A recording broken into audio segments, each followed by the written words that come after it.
Good evening. In this broadcast, the program time. Units of the Ministry of Defense and the Internal Affairs of Russia today have approached Grozny from the westerly and easterly directions, taking under control the town of Hankala and the airport adjacent to it in the village Oktyabrskaya in the suburb of the Chechen capital.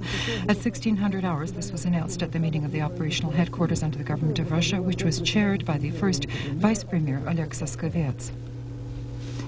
During the operation, unlawful militarized formations have lost 2 tanks, 2 combat vehicles, and 1 artillery installation. Border troops have established reliable control at the border with Russia in seaports and airports. The commandos were less active than usual. 2 possible reasons are cited for this: the positive effect of the address of the President, Boris Yeltsin, and the decisive actions of the Russian forces. According to military intelligence, Dudaev commandos have begun to experience an ammunition deficit. During the night hours, Grozny and its suburbs were not bombed or subjected to missile attacks. 2 Russian military personnel were slightly injured. Moscow has accused the armed Dudaev formations of firing in the morning from 2 artillery hail repeat fire installations at the populated area Urus-Martan, which previously had been cleared of the gunmen. In Grozny, the prices on weapons have fallen sharply. A growing number of insurrectionists from villages are opting to abstain from combat. The Kalashnikov automatic rifle today costs $250. The retired general Jahar Dudaev seems to be losing his self-confidence. If yesterday he had promised himself to fly a bomber plane and bomb the capital of Russia, today, in another interview, the Dudaev, the former communist who currently is a true believer, threatened to execute prisoners under the state of war law. The 24-year-old son of Dudaev, Ayur, was seriously injured in combat near Argun. As Interfax learned from well-informed sources within the Kremlin, on Tuesday, Boris Yeltsin met with Viktor Chernomyrdin. The basic topic of the conversation was regularizing the situation in Chechnya. Specifically, they discussed concrete questions of organizing food and other forms of aid to regions freed from Dudaev gunmen. The President and the Prime Minister summarized the departing year and discussed elements of economic strategy for 1995. They also touched on several personnel questions with the perspective of possible changes within the government. As Interfax reports, Ivan Rybkin stated that he supports President Boris Yeltsin in the action against the criminal armed groups in Chechnya. He noted that for him personally, it would be preferable that methods be used by the Americans in the Desert Storm in the Persian Gulf. Ivan Rybkin clarified that he meant launching precise blows on ammunition stockpiles and commandos with preliminary warnings of the planned blows a few hours in advance. Today, the presidents of Kazakhstan and Russia had a telephone conversation. This, a correspondent of Vitartas learned from well-informed sources. Special attention in that conversation was devoted to the situation in Chechnya. Boris Yeltsin informed Nursultan Nazarbayev about the development events in that republic and measures undertaken by the federal government to resolve the crisis. The president of Kazakhstan expressed concern for the situation in Chechnya, and leaning on public opinion and the large Chechen diaspora in his republic, conveyed to the head of the Russian state his wishes for success in finding ways to terminate further bloodshed on the land of the Russian Federation. An agreement was reached on the Kazakhstan-Russian summit in the beginning of next year. In certain parts of Grozny, Russian troops already have crossed the city limits. However, there is no mention of storming the Chechen capital, but clearing it from unlawful militarized groups. This was stated today at a press conference in Moscow by the Secretary of the Security Council of Russia, Oleg Lobov. The operation to disarm unlawful militarized groups in Chechnya will continue to be executed in a constitutional manner and will be completed in a very brief time frame. So journalists were assured by the Secretary of the Security Council, Oleg Lobov. As of today, in blockaded Grozny, there's an estimated 15,000 commandos. However, the mission to disarm them is complicated by the presence in the city of from 700 to 200,000 peaceful residents. For the sake of saving them, the city will no longer be bombed. If military operations are planned to annihilate heavy technology or military objects within the city, these operations must be carefully planned in order to protect the peaceful population. The city Grozny will be freed from all unlawful formations, mercenaries, and criminals. It will be freed. Not taken by storm, but freed. Oleg Lobov doesn't exclude the possibility of continuing talks, but according to him, it's not clear with whom to hold these talks, because only part of the armed formations are in subordination to Dudaev. The rest have their own field commanders. The Secretary of the Security Council touched also on the mechanism for normalizing life in Chechnya after completing the disarmament operation. According to him, the temporary administration, headed by the Vice Premier Nikolai Yegorov, forming local organs of rule, will undertake restoration of decimated industrial objects and prepare for elections in Chechnya. We just received a report from our colleagues from the studio NTV. Forces of the Mozdok unit of the Russian army, under the command of the Major General Konstantin Poliakovsky, having saddled the Tursk Ridge, have occupied combat positions on the fringes of Grozny. Dudaev propaganda made quite an effort to represent the Russian soldier in the eyes of the locals in the image of a bloodthirsty and merciless occupier. Therefore, the population views the troops with caution. War is war, and we're probably fulfilling our duty here. We were sent here to protect the peaceful residents, and I think we're managing to do this for now. Russian forces are using the force of weapons only as the very last argument, preferring dialogue to force. At the Green Point, Sadovaya, 5 kilometers from Grozny, General Poliakovsky managed to establish dialogue with representatives of local rule and residents of the village. No one intends to kill anyone, pillage, or anything else. We're following the orders of the president, and he was driven to it. You've probably heard about that. And I repeat again, we are the regular army. We were trained to conduct combat activities, and we're not intending to perform any searches or raids or inspections. For this, you have your own forces. You are the elected authorities here, and you have your own organs, so create order yourselves. As a result of dialogues, relocation of troops was possible without clashes, without losses among Russian forces and casualties among the local residents. Even if Chechen money, in truth, is being used to sustain several sources of mass media, a statement regarding this must have a concrete object so as not to cast a shadow over the entire community of journalists. The statement was made today to a correspondent of Tartas by the chairman of the Fund of Defense of Glasnost, the Union of Journalists of Russia, Alexei Simonov, because of accusations made by Russian leadership. Today, the Vice Premier, Sergei Shakrai, acquainted journalists with the objectives of the new Temporary Informational Analytical Commission under the government of Russia to regularize the crisis in Chechnya. Sergei Shakrai is the head of that commission, whose task is to track and analyze information on the situation in Chechnya, regions of the Northern Caucasus, and also study public opinion. The processed information will be used by the government. As noted by Sergei Shakrai, force and other ministries involved in the events in Chechnya must supply operational information to the Commission. The heads of the administrations have received the task of bringing information prepared within the Commission to the awareness of the public. The government mass media must give the official point of view of the Russian government on the situation in Chechnya. And at the same time, there is no ban on other sources of information for all sources of mass media. And we're not revoking the right of free professional commentary of any informational sources, and in no form is censorship imposed. Today at the press conference in the White House, the Deputy Director of the Federal Service of Counterintelligence, Valentin Sobolev, openly endorsed yesterday's address of the President of Russia.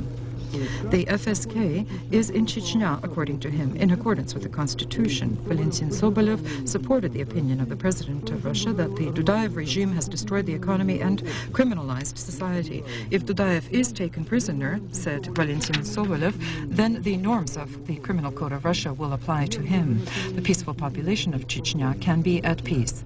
No repressions or evictions are planned, and they will not take place. Regarding yesterday's explosion of the bus in Moscow near the metro station Vidinha, according to the deputy director of the FSK, this could have been done only by a madman.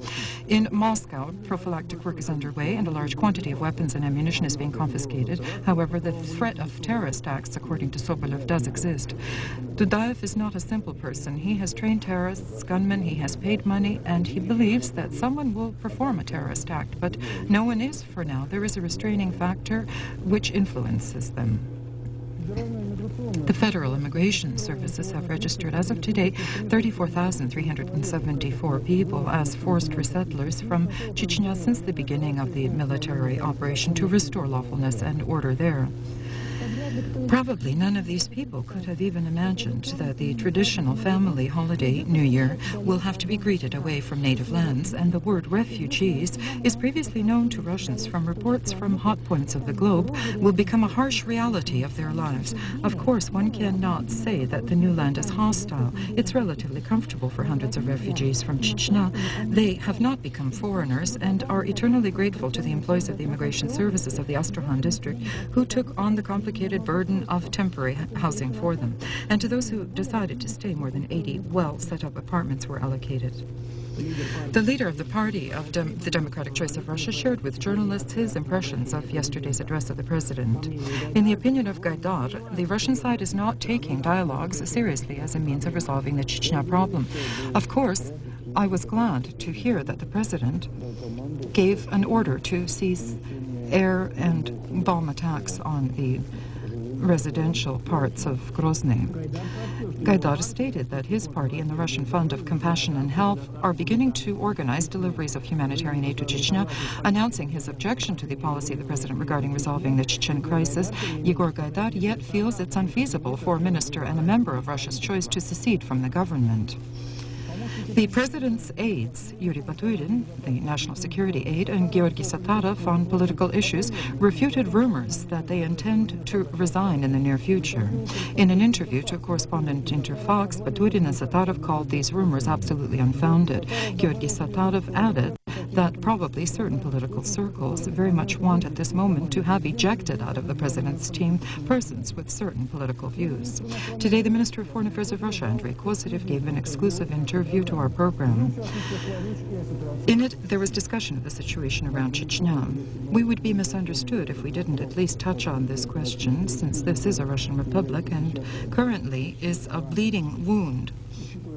Considering yesterday's address of our president and considering the concerns of the Ministry of Foreign Affairs, what can you say? Yesterday's address of the president seems to me precisely contains two thoughts. First, it's impermissible to allow the destruction of Russia or to perpetuate or keep the criminal hub, and so much force as is necessary will be applied in order to resolve this question by force. That's the first thought. But the second theme is also very strong. The door to a political solution, the door of dialogues, the president and the government are keeping open. And we'll say that it depends on the other side whether to enter this door or not. A detailed account of the interview of Andrei Kozyrev you can see today on our channel at 2150.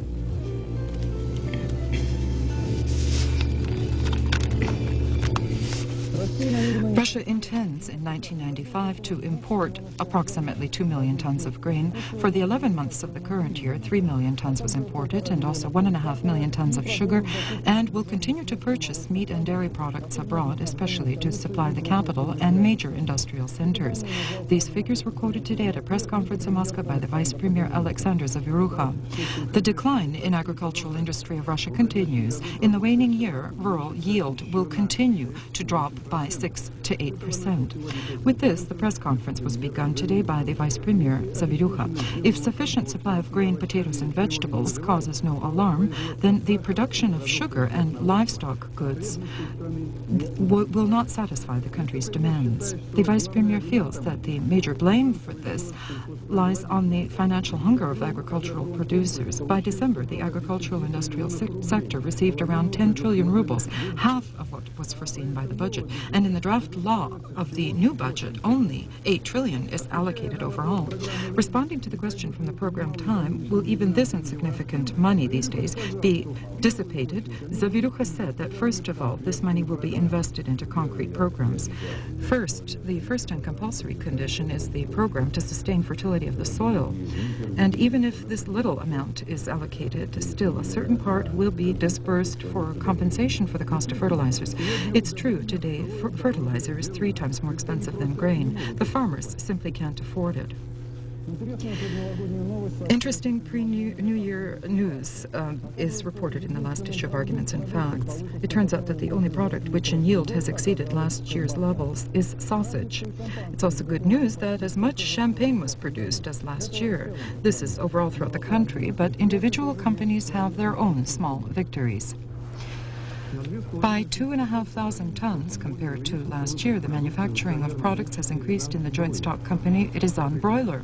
The poultry factory is intended to process 12 million birds with a fully self-sufficient cycle in producing broilers, and yet had difficulty with economic reform. They actively launched feed production and will open their own combination feed plant next year, and even now, given current potential, they're producing excellent balanced feeds. Contemporary Dutch equipment was purchased and is in operation to cut up the birds, and almost 30 forms of chicken is produced, up to 9 varieties of cans. The district administration helps out by partially subsidizing power expenditures. The president of the joint stock company Rizanski Broiler is disappointed by the massive flow of imported poultry products into the Russian market. Money which our government uses to stimulate farms abroad would pay for itself many times over if it was invested in developing Russian farmer-owned and government rural agricultural structures. At the Mamayev Kurgan in Volgograd, construction of a new television tower has begun, which, according to its technological features, has no equal in the country for now. Reaching a height of almost 306.5 meters, it will allow simultaneously to retranslate 8 television programs and 10 radio frequencies. Incidentally, the reception zone of the transmitter will be doubled, and this is especially significant for Volgograd, which has stretched along the Volga for 80 kilometers. The 30-story tower will be equipped with 4 speedy elevators, which will take tourists onto the revolving observation deck and also into the large restaurant with its own bars and cafes. The currently existing television tower, which was built almost 40 years ago, is overloaded to its limit and, by experts' predictions, can function for only 10 years at the most, after which it will have to be dismantled. Considering the intense need for such a construction, all expenses were taken on by the local budget. Russian obstetrical clinics, in most cases, are similar. The smell of calcium hypochlorite, the faces of women in labor, and naturally the newborn. Flowers of life. As a hero of a certain film had said, give birth to white and black ones for us. And they do, despite everything, despite shooting in the country or no money for anything, and a shortage of diapers, even cheap diapers. But some of those being born in this pre-New Year week were lucky. In any case, in Moscow, all of them will be given a supply of such needed and expensive diapers, Pampers. It's grievous that some of the young mothers here didn't even know what Pampers are, but that's a matter of experience. And the gift for the newborn Muscovites was presented by the joint stock company, the Russian Industrial Traditions. Even if it's a small thing, it's pleasant for the infants and mothers. Incidentally, in Moscow this year, as always, the majority of newborns were boys. There are fewer girls, but they're healthier. Moscow seems to prefer the boys. A proposal to hold a referendum on the question of reunification of Russia, Belarus, Kazakhstan, and Ukraine was presented to residents of those countries by the participants of the International Congress, which opened in Moscow. Toward integration through agreement of the people. This was the name of the Congress, given by representatives of Belarus, Kazakhstan, Russia, and Ukraine, and invited citizens of other republics to that Congress from the former USSR, worried by the crisis which has stricken all regions of our former common country after its dismemberment. The most varied political parties and movements, economic and spiritual associations of 4 countries came to the need for a new cooperation in economic, political, and the defense spheres. The Congress, 4 plus everyone, appealed to the presidents and governments of their countries to support their initiative, and also directly to the people, so that through a referendum they could decide whether they want the new unification or not. The first Deputy Minister of Foreign Affairs of Belarus, Valery Tsipkala, at a press conference in Minsk stated that the sale of components of the anti-aircraft missile complex C-300 PMU of a Canadian-American joint firm does not contradict any international agreement or treaty. Tsipkala specified that the issue is not the sale of an entire complex, but its separate components, a radar detection station and its autonomous electrical feed system. He asserts that in documents on the sale there is a signature of one of the vice premiers of the Russian Federation. The Pope of Rome, John Paul II, severely condemned the barbaric murder of 4 Catholic missionaries from the Brotherhood in Algeria. Speaking today in a traditional sermon from the Vatican, he expressed the hope that this act would be the seed for peace and reconciliation in Algeria. The Pope expressed hope that this suffering country would choose dialogue and mutual understanding, without which there's no future for a real human society. An earthquake with the force of 7.5 points on the Richter scale occurred today in the Pacific Ocean near the Japanese archipelago. The most powerful jolts were felt in the north of the island Honshu and also on Hokkaido. On the Pacific coast, the force of the jolt was up to 6 points on the scale of 7 points accepted in Japan. According to the latest reports, 2 people have died and more than 100 were injured. The meteorological service of the country has announced the danger of a tsunami approaching. In the departing year in New York, 12 policemen have committed suicide. The last in this sad list was the 26-year-old guard who, in front of 2 of his colleagues, unexpectedly seized his pistol and shot himself. In the opinion of specialists, one of the main causes for these suicides is the enormous psychological load experienced by police, and also in New York there is no special organization which helps police employees to cope with stress. On New Year's Eve, the Europe of 12, as the European Union is customarily called, will fade into history, yielding its spot on the political map of the world to Europe of 15. Its population will exceed 370 million, and the number of official languages will reach 11. With the European Union being joined by Finland, Sweden, and Austria, its center of weight will noticeably shift to the northeast. Meanwhile, in Vienna, our personal correspondent, Sergei Frolov, has taken up a permanent assignment. Watch his first report. The airy, lacy Vienna reflects, like a mirror to the past, the intertwining of the historical fates of Austria and Russia. If after the invasion of Genghis Khan, Europe was saved by Russia, then the main European bastion on the path of the Turkish invaders in the 16th and 17th centuries was Austria. Vienna was twice besieged by them, and both times it was withstood. In the beginning of the last century, we were allies in wars against Napoleon, and 1 century later, in World War I, we stood against each other. In April of 1945, our soldiers freed the Viennese from fascism, and the restoration of independence is reminiscent of a broken chain on the national coat of arms, which in itself is amazing by its mixture of times and symbols. An eagle wearing a crown on his head and gripping in his claws a hammer and sickle. It appeared in 1918, 6 years before the Soviet coat of arms was born. This city was inhabited by emperors, successful generals, scientists of world fame, and great composers. And yet the external forms of immortality are naive, and can they empower the imagination to, from this street in daylight, not only to see but also to hear the sound of the Danube wave? In the musical phrases of Strauss, these waters became blue, and the melody of Mozart has turned into the national anthem. It begins with the words, the country of mountains, the country of water cascades. In today's cascade of world politics, neutral Austria has found its niche. In January, it will flow into the European Union. Residents of the Alpine Republic see themselves as friendly, cautious, and hard-working people above all, and among their basic values, in first place, they put family happiness. Everyone needs love and care, and no exclusion here are the giants of the jungle. Alia, that's the Bengali name for an elephant. Alia Patia is the offspring of the elephant. Unfortunately, all of these youngsters are without parents. The reasons, of course, are varied, but most of all, the adult elephants become victims of poachers, and then their children are left alone. If for these baby elephant orphans, 20 years ago, not far from Colombia, the shelter was created, the only one, as we were told, such orphanage in the world. Now, there are 20 youngsters here. The smallest one is 2 months. old. People care for them and their new adopted parents as well. Not only the 2-month-old ones, but even 5-year-old elephants are not quite independent. When he strolls around with his mother, he often runs up to her and with his trunk breathes into her trunk. If the baby had touched a poisonous plant, the mother will warn him of that danger. In the shelter, the babies are fed 5 times a day with milk and vitamin supplements. In one meal, they can drink between 5 and 7 bottles, and when the baby elephant turns 3.5 years old, the milk ration is gradually decreased. They begin to give him palm leaves, grasses, and various plants.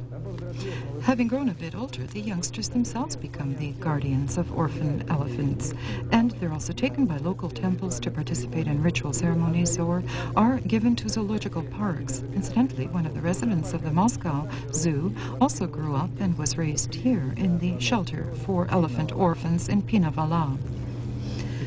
Currently on the central streets of Johannesburg at night in the South African Republic, festive illuminations glisten again. And what a variety of them, from shining Santa Clauses to trees to stars, fairy tale flowers and animals. According to tradition, after the holiday repast, many people come here with their children to admire the fiery drawings. Among them, there is also a friendly handshake, the symbol of national reconciliation in the south of Africa. And all of this fiery festive show finds its beginning at the unusual New Year's tree near the municipal center of Johannesburg. It's called the Tree of Light and is comprised of garlands with thousands of bulbs.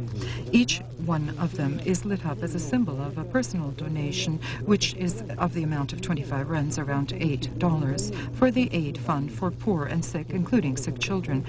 And this way, into the fund, 250,000 was already collected. Alexander Aganov and I also decided to light up a bulb on the Tree of Light in Johannesburg on behalf of the program Time. May the reborn program Time pour out the light of hope here as well in the distant south of Africa. The previously announced strike in the Bolshoi Theatre of Russia was not held. Today, as was advertised, the Tchaikovsky opera The Queen of Spades is playing, and tomorrow there will be a premiere performance, the Minkus Ballet, Don Quixote. And one more event of the day today. In our information television agency, we now have our own professor. What do the Prime Minister of England, Boris Yeltsin, Bill Clinton, and Sergei Alexeyev have in common? It's not just their frequent television screen appearances, not at all. All of them at different times became honorary professors of the Moscow External Humanitarian University, MEGO. In the advent of the new year, the author of the host of the program Sunday, Sergei Alexeyev, was given by the president of MEGO a diploma of an honorary professor of pedagogy.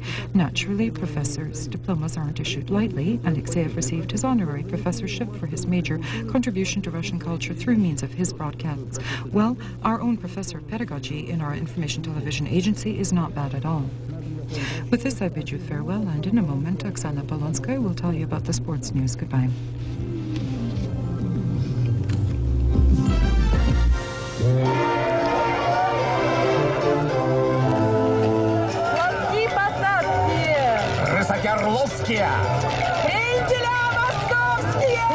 Богата Россия. А будет еще богаче.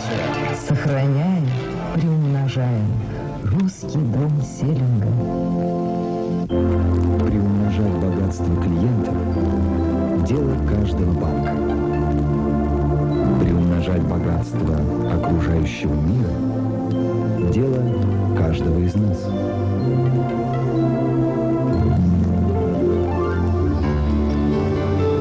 Межкомбанк помогает сохранению нашего общего дома, делая мир богаче.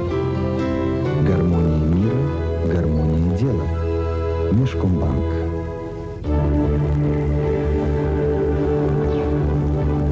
Яртекс – это точка небесной сферы, куда стремятся все звезды.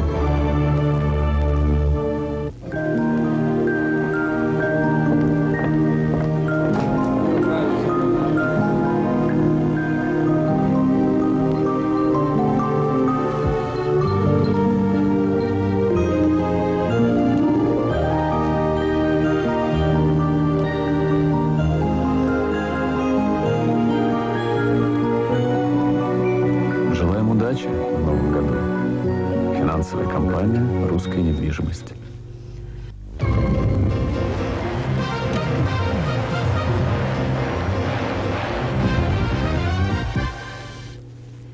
Good evening. In these pre-New Year days, sports life in the entire world grows stills, but it's still very rich in hockey tournaments.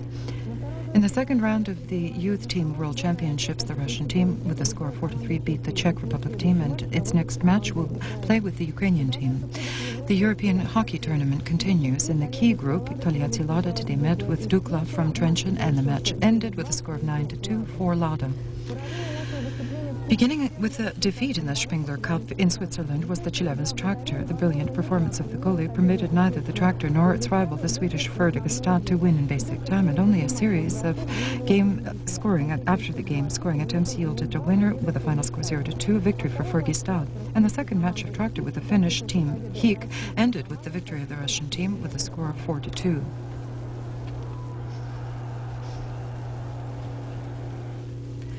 And now soccer.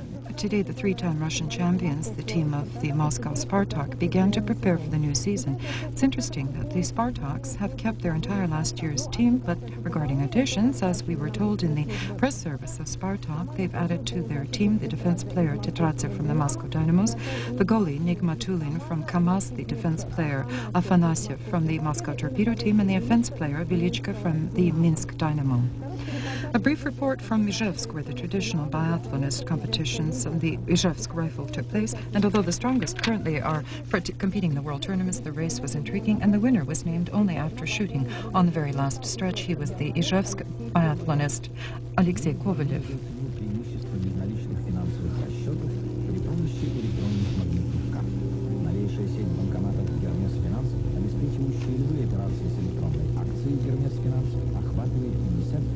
России, имеющих свои отделения. Теперь вы можете вести ваши финансовые дела, находясь в командировке, на отдыхе или с помощью ваших близких в других городах России. Это быстро, надежно, удобно. Электронная акция «Гермес Финанс». Новым годом!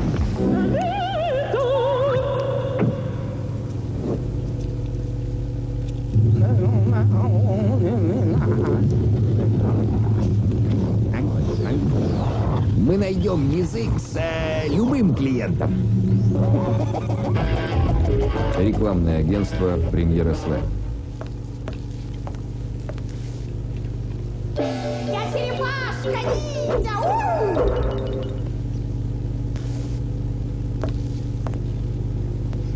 Я мистер Вселенная.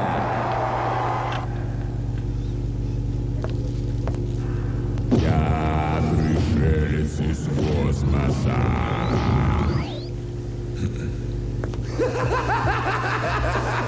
Я просто отвел их в 8-е чудо света, где я бываю каждый день. 8-е чудо света. Семейное путешествие в мир компьютерных аттракционов. Олимпийский проспект, 16.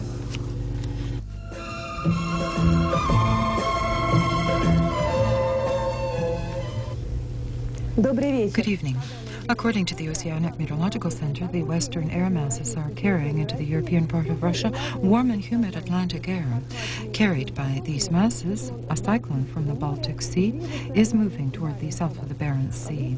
In the Republic of Komi, under the influence of an atmospheric front, there will be snowfalls with isolated blizzards, temperatures 0-5. In the Murmansk-Arkhangelsk districts and in Karelia, it's windy with some brief periods of snow, temperatures from -1 to 6. In the Leningrad district and the Baltic countries during the day, with the approach of a warm front from the west, rain will fall with isolated snow. Southwesterly winds will increase, temperatures from 0 to +2 in Lithuania, +5. In the central and central Chernozem areas, under the influence of an atmospheric front, there it is cloudy with wet snow, temperatures around 0.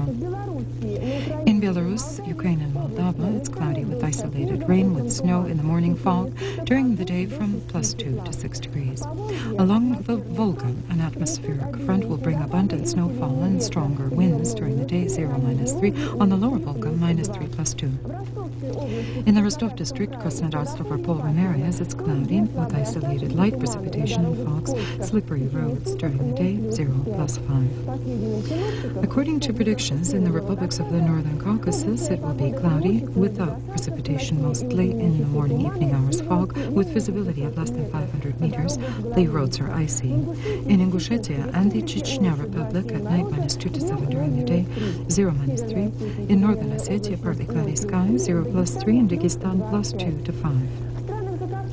Beyond the Caucasus, under the influence of a small cyclone, it's cloudy with some precipitation in the valleys, 0 +5. In Azerbaijan, +10. In the mountains, 0 -5. In Petersburg, cloudy without much precipitation at night, -2 to 4. During the day, -1 to 3. In Moscow and the suburbs, cloudy with some weak precipitation. By evening, with the approach of a warm front, wet snow will increase. Winds are westerly, shifting to southerly, 5 to 8 meters per second. Temperatures during the day and night is around 0. In the next days, the warm weather will continue. With this, I bid you farewell, all the best.